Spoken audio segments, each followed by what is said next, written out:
Oh boy, ladies and gentlemen, since the letter from the prominent Afrikaners came out, you know, the Afrikaners, the ones who said they don't like Afrikaners and they want Afrikaners as a group to cease existing. Yes, those Afrikaners.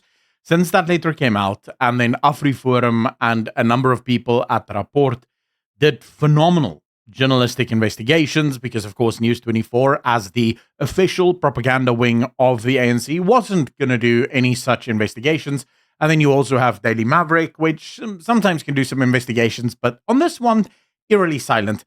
But considering the fact that we then found out that thanks to a lot of investigation, this was a DERCO project. This was specifically timed because DERCO wanted to push back against Donald Trump and his new refugee status or policy that is in America now, where America will only accept about 7,500 refugees per year, and the bulk of that would come from South Africa as Afrikaners. They wanted to push back against that, so the letter was drafted and then signed by these prominent Afrikaners in order to scapegoat and say, well, look, Afrikaners don't even agree with you. This, in spite of the fact that these 44 prominent Afrikaners are not recognized by any of us as people who speak for us, but never mind that.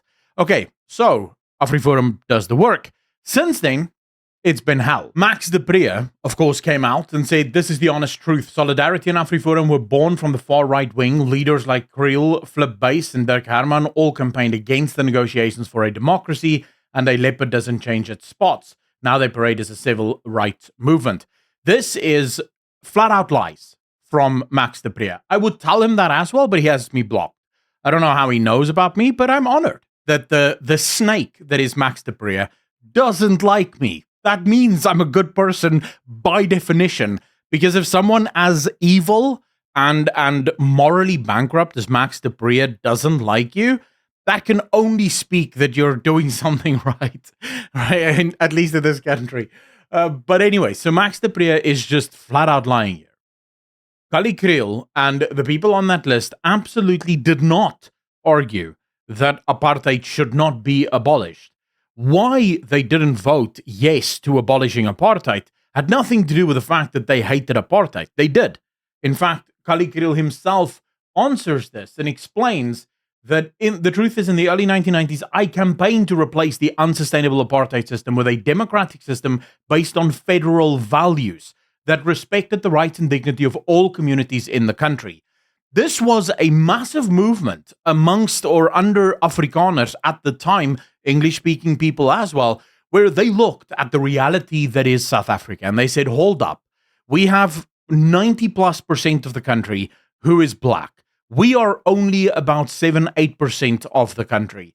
If we have a national system, a system where Pretoria makes all of the rules for everyone, we will be absolutely sloshed in this new country. We will have laws that are passed that will discriminate against us. We will have laws that will actively push us out of the economy, and we will be powerless to stop it. If there is a corrupt state, if the state starts stealing or starts genocidal tendencies, we will have no recourse. There's no way for us to stop this because we're so few in number. And as a result of this, because the ANC and the National Party were basically just going, hey, we're going to take the apartheid system and we're just going to carry forward with it, but now everyone can vote for their favorite dictators, Kallie Kriel and others argued that instead what we need is a federal system.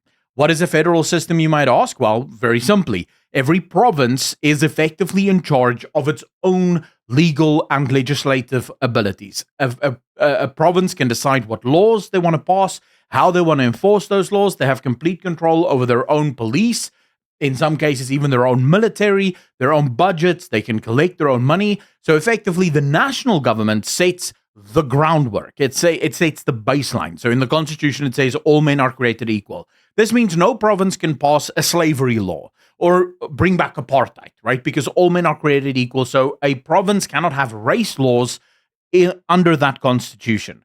But a province can go further than that if they want to, right? A province can go way further than that. They can take it to the extreme. So, for example, the constitution might say that all people have the right to own their own home. And then you could have one province that says, well, actually, we're going to give every person a home. So we're going to go a little bit more socialistic with it. Every person has the right to own their home. So the government can't just take your house. But we're going to say, no, every person has the right to have a home. So we're going to build a bunch of homes for them. And every province would be able to decide this on their own without having to wait for national government to make some kind of decision. Based on the truth of 30 years later, looking at the failures of the ANC, I think they were right. The reason they voted against it was because the vote was effectively this. We're going to end the war. Okay, so imagine this, right? Imagine we have a war. There's two groups. They're fighting each other. Now I go, guys, we're going to end this war. And then as soon as the war is over, we're going to move in and we're going to kill everyone on the other side in their sleep. Now you go and you say, whoa. I'm not voting for that. That's insane. No. I'm voting no. We don't end this war. But not because I don't want the war to end. I do want the war to end. But your terms are not acceptable for what happens after that war, right? And now, 30 years later, you go, well, we wanted to stop the war 30 years ago, but yeah, he just wouldn't vote to stop the war. He supported the war going on. It's like, no, but that's a complete lie, right? And this is the problem in South Africa.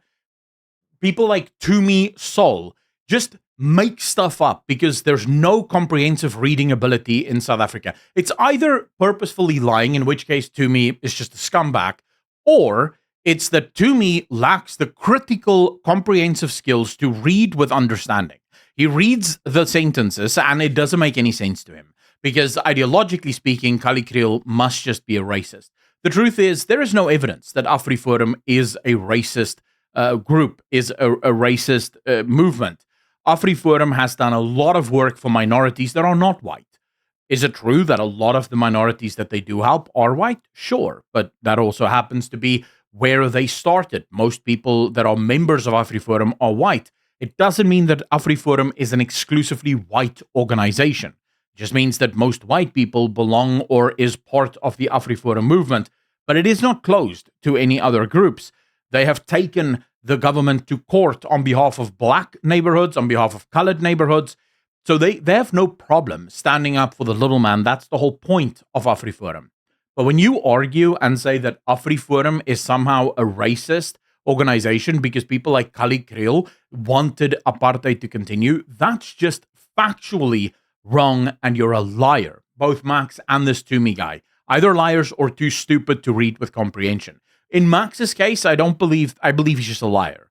It's not that he's too stupid. He is stupid, but he's not too stupid to read with comprehension. In Max's case, genuinely speaking, Max is probably one of the most evil individuals in our country. Him and a couple of other, specifically left-wing white people who have this, they make amazing money off of selling the victimhood grift to black people. Black people must be the victims, and anyone who tries to get black people to no longer see themselves as victims, but rather stand on their own 2 feet, is a threat to people like Max du Preez and Pieter Kriel and all the rest of them. Because how else would Max du Preez make his money? Who would read his articles if suddenly black people realize, wait, I'm not a victim. I can take care of myself. I don't need the government to help me out, and I don't need these white saviors to look after me. That's a threat to people like Max du Preez. Which is why Max du Preez hates his own people, because he hates himself. He probably had a very bad relationship with his dad. I don't know, maybe an uncle. Someone really hurt him in his childhood. And as a result of that, he despises Afrikaners, but he actually despises humanity as a whole. So someone like Max du Preez, I just have no time for that man. To me, I don't know him from Adam, so I couldn't care less. I just found it interesting that about 251 people liked his post, and it's completely fabricated. It just shows that he didn't read anything here. Anyways, what do you guys think? Do you agree with Tumi and Max du Preez? Or do you think, no, we have a problem in this country with comprehensive reading ability?